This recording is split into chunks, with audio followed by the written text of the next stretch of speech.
A reading from the Holy Gospel according to Luke.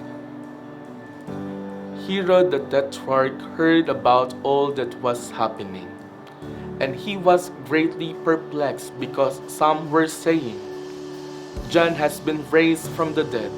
Others were saying, "Elijah has appeared." Still others, "One of the ancient prophets has arisen." But Herod said, "John I beheaded. Who then is this about whom I hear such things?" And he kept trying to see him. The Gospel of the Lord.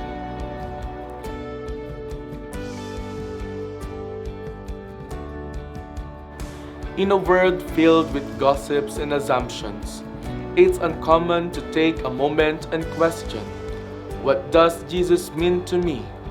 The Gospel for today immerses us in this conflict, while rumors circulate regarding his identity.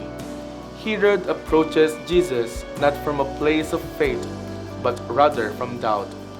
This challenges us to silence the distractions and reflect more profoundly on how we define Jesus in our lives. In Luke chapter 9, verses 7 to 9, we find Herod in a state of confusion.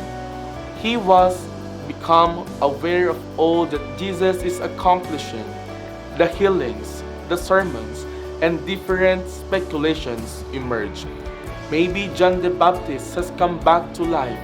Could it be that Elijah has returned? Or perhaps a prophet from old has reappeared? Herod, who notoriously had John killed, feels both perplexed and anxious.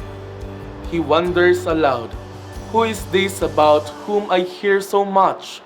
Lacking understanding of Jesus through mere gossip or vague talk, he seeks a personal meeting, though motivated by curiosity and perhaps fear rather than faith.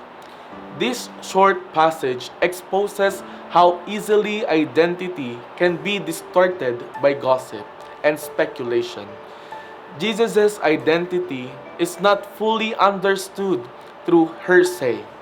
To know him unauthentically requires more than repetition. It requires relationship and reflection. Herod's reaction reveals a restless soul, searching for truth, but taking the wrong path to find it. As students in UST, we are surrounded by many voices, our professors, classmates, social media influencers, and even random online posts that talk about Jesus and faith. These can easily lead us to form an image of Christ based only on what others say, without truly knowing him ourselves. The Gospel reminds us that curiosity about Jesus is not enough. It must lead to a personal encounter.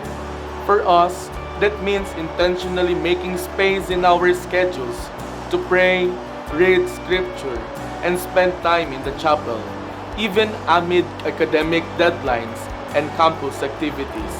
It also means seeking credible sources for our faith, listening to the church's teaching, joining authentic faith communities, and being willing to ask honest questions without fear. Faith is not built on hearsay, but on living relationship with Christ.